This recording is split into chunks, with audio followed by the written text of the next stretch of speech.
தமிழின் சொல்வளம் என்பது ஏன் தேவை என்பதை நம்ம கொஞ்சம் தெரிஞ்சினா நல்லது. இப்போ ஒரு மொழி பொதுமக்களாலும் இலக்கிய புல மக்களாலும் அமையப்பெறும். ஏன்னா இலக்கிய அறிஞர்களும் பயன்படுத்துகிறாங்க, சாதாரண நாட்டுப்புற மக்களும் பயன்படுத்துகின்றார்கள். இதில் தமிழ் பொதுமக்கள் பகுத்தறிவு உடையவர்கள் என்று குறிப்பிடுகின்றார்கள். இக்காலத்தில் எத்தனையோ மொழிகள் தோன்றி நான் முன்பே சொன்னேன், அதுக்கப்புறம் இருந்த இடம் இல்லாமல் போயிருக்கு. ஆனால் தமிழ் மொழி மட்டும் காலத்திற்கேற்றவாறு மாற்றம் பெற்றுள்ளதுன்னு சொன்னோம். ஆனால் இந்த மொழியிலையும் சில குறைபாடுகளை சில பேர் கண்டுபிடிக்கிறாங்க. ஏன்னா இதில் சொல்லாக்கமே இல்லை, உயர்கல்விக்கு தமிழ்துறையை பயன்படுத்த முடியல அப்படின்லாம் சொல்கிறாங்க. நாம் பயன்படுத்த முடியும், புதிய சொல்லாக்கம் தேவை. ஏன் புதிய சொல்லாக்கம் தேவை அப்படின்னாக்க, தமிழ் மொழியில் ஒலி அமைப்பிலும் வடிவமைப்பிலும் மாற்றங்கள் ஏற்பட்டுள்ளன. ஆனால் அந்த இலக்கணத்தை அப்படியே நம்ம பின்பற்றின்னு வரணுமா அப்படின்னு காலத்திற்கேற்றவாறு மாற்றக்கூடியது தான் தமிழ் அன்னை அப்படின்னு சொல்கிறாங்க. மொழியில் பல பிரிவுகள் காட்டிலும் இலக்கணத்துடன் நெருங்கிய தொடர்புடையது. ஆமாம், இலக்கணத்தில் காலத்து, அதாவது இன்றைக்கு இலக்கண ஆசிரியர்கள் இப்போ பார்த்தீங்கன்னாக்க, போன ஆண்டு படிச்சிருப்பீங்க இலக்கணத்தில் துணை வினை முதல் வினை, அதற்கப்புறம் இன்னொன்று படிச்சிருப்பீங்க காரண வினை. அதாவது பந்து உருண்டது, உருட்டியது, உருட்டி வைக்கப்பட்டது அப்படின்னு சொல்கிறாங்க. காரண வினை என்பது இன்றைக்கு இலக்கண ஆசிரியர்கள் சொல்கிறாங்க. சொல்லாக்கம் மரபு இலக்கணத்துடன் மிகுந்த தொடர்புடைய, கொஞ்சம் மரபோடு கொஞ்சம் வேறுபாடு உடையதுனாலும் ஏற்றுக்கொள்ளப்படுகின்றது. இது தவறு கிடையாதுன்னு சொல்கிறாங்க. காலத்திற்கேற்றவர் வளைந்து கொடுக்கக்கூடியது. ஒரு மொழியோட சிறப்பு என்னன்னாக்க, அது யார் படிக்கிறானோ அவன்கிட்ட போய் செய்யணும். புரிதல் என்பதுதான் ரொம்ப முக்கியம். அப்போ மொழியின் அடிப்படையில் சொல்லாக்கம் என்பது தேவையாகின்றது. சொல்லாக்க அறிவானது அத்துறையின் வளர்ச்சியிலே மிகச் சிறப்பானது. ஏன் சொல்லாக்கம் தேவைனாக்க, உயர்கல்வித்துறை, இப்போ மருத்துவத்துறை இருக்கு, மற்றும் பொறியியல் துறை, சட்டவியல் துறை. சட்டவியல் துறையில் பல நூல்கள் தமிழில் எழுதப்பட்டுள்ளது, சட்டங்கள். ஆனால் மருத்துவத்துறையில் பல செய்திகள், நம்ம மருத்துவம்னா தமிழ் மருத்துவம், சித்தா மருத்துவத்தை மட்டும் அல்ல, ஆங்கில மருத்துவத்தையும் தமிழில் கொண்டு வர வேண்டும். அதற்கான முயற்சிகள் இன்னைக்கு பல பல்கலைக்கழகங்கள் செய்கின்றது. தமிழ் மொழியை பயிற்றுவிக்காத நாடுகள்லையும் தாய்மொழியானது இது மாதிரி பண்ணலன்னு வச்சுக்கோங்க, தாய்மொழி வீட்டு மொழியாக தான் போகும். தாய்மொழியை இந்த தமிழின் சிறப்பு உலகளாவி பரவ வேண்டும் என்றால் சொல்லாக்கம் என்பது தேவை.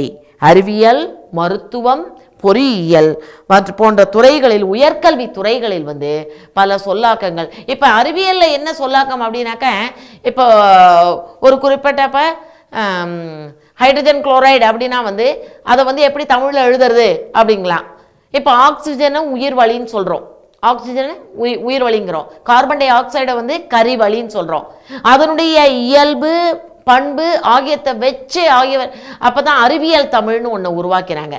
அறிவியல் தமிழில் அந்த குறிப்பிட்ட அந்த வேதிப்பொருளையும் அந்த குணத்தையும் வச்சு தமிழில் மொழிபெயர்க்கப்படுகின்றது. அது அற்புதமாக இன்றைக்கு மொழிபெயர்ப்பாளர்கள் செய்து கொண்டிருக்கின்றார்கள். சொல்லாக்கம் என்பது மிக மிக அவசியம்.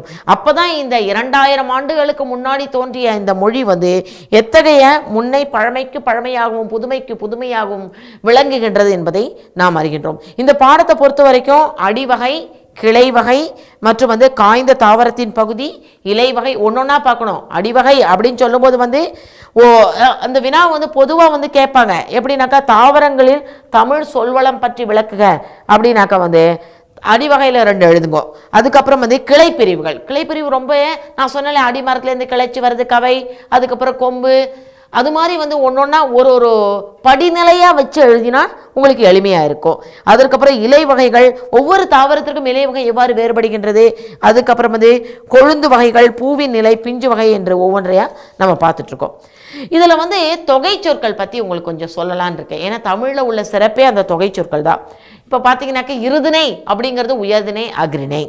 அதே போல் இருவினை அப்படின்னா நல்வினை, தீவினை. இருமை அப்படிங்கிறது இம்மை, மறுமை. ஈரச்சம் அப்படிங்கிறது பெயரச்சம், வினையச்சம். முக்கணி, மாப்பலா, வாழை. மூவேந்தர், சேர, சோழ, பாண்டியர். முக்காலம், இறந்த காலம், நிகழ்காலம், எதிர்காலம். மூவுலகம், விண்ணுலகம், மண்ணுலகம் மற்றும் பாதாள உலகம். முக்கொடி அப்படிங்கிறச்ச புலிக்கொடி, விற்கொடி மற்றும் மீன்கொடி. எல்லாம் எப்படி பாருங்க, இதெல்லாம் தொகை சொற்கள் கேட்பதற்கு வாய்ப்பு இருக்குது, அதனால தான் நான் சொல்கிறேன். அதற்கப்புறம் வந்து முப்படை அப்படிங்கிறது தரைப்படை, கப்பற்படை, விமானப்படை. மற்றும் அது மூவாசைகள், மண்ணாசை, பெண்ணாசை, பொன்னாசை. அதுக்கப்புறம் வந்து மும்மலம், கட்டாயமாக வந்து மும்மலத்தை தெரிஞ்சுக்கணும். என்னன்னாக்க இந்த உலகத்தில் இருக்கிறவங்களுக்கெல்லாம் அந்த மலம் இருக்குது, மாயை, கண்மம், ஆணவம். இதை வந்து ஒழிக்கணுங்கிறதுக்காக தான் மும்மலத்தை பற்றி பேசுகிறாங்க. அதற்கப்புறம் முப்பிணி அப்படிங்கிறது வாதம், பித்தம், சுலோத்துமம். இது மூணும் அதை வந்து திருவள்ளுவர் சொல்கிறாரு, இந்த மூணு வந்து ஒருங்கே அமைஞ்சிருந்தா எவனுக்கு எந்த நோயும் வராது. நீ வந்து நோயற்ற வாழ்வே குறைவற்ற செல்வம்னு கற்றை கேட்டாக்க இதை எழுதணும். மருந்தன வேண்டாவாம் யாக்கைக்கு அருந்தியது அற்ற. அந்த திருக்குறள் எழுதுறதுக்கு முன்னாடி இந்த மூன்று வந்து ஒரு உடலில் வந்து எல்லாருக்குமே சரியாக இருக்கணும் அப்படிங்கிறாங்க. முப்பொறிகள்ங்கிறது மனம், வாக்கு மற்றும் வந்து காயம். முக்குழல் அப்படிங்கிறது கொன்றை, ஆம்பல் மற்றும் மூங்கில். 4 வகை ஓசைகள் வந்து செப்பல், அகவல் மற்றும் தூங்கல், துள்ளல். நானிலம் வந்து குறிஞ்சி, முல்லை, மருதம், நெய்தல். ஏன்னா நிலத்தை சொல்கிறது இல்லை, நான் நிலம்தான். நான் சொல்லியிருக்கேன், பாலைங்கிறது நிலம் கிடையாது. குறிஞ்சியும் முல்லையும் முறைமையில் திரிந்தமையால் பாலை என்பது ஒரு படிவமானது. நாற்பொருள் வந்து அறம், பொருள், இன்பம், வீடு. 4 வகை பாக்கள் வந்து வெண்பா, ஆசிரியர்பா, கலிப்பா, வஞ்சிப்பா. மற்றும் வந்து ஐம்பொறி என்பது மெய்வாய், கண், மூக்கு, செவி. அதற்கப்புறம் வந்து 5 இலக்கணம் வந்து எழுத்து, சொல், பொருள், யாப்பு, அணி. 5 நிலம் வந்து குறிஞ்சி, முல்லை, மருதம், நெய்தல், பாலை. 5 குறவர் அப்படிங்கிறச்ச அரசன், ஆசிரியன், தேசிகன், தந்தை மற்றும் வந்து மூத்தோன். 5 குறவர் நான் பெரியோர்கள், இவங்களை எப்போதுமே வணங்கணும் நீங்கள் அப்படிங்கிறதுக்காக தான். இது மாதிரி தொகை சொற்களையும் நீங்கள் இந்த பாடத்தை பொறுத்த வரைக்கும் பார்க்கலாம். அடுத்தது வந்து உரைநடையில் வந்து எப்படி வந்து அணிநலம் என்பது அமைந்திருக்குங்கிறத அடுத்த பகுதியில் பார்க்கலாம்.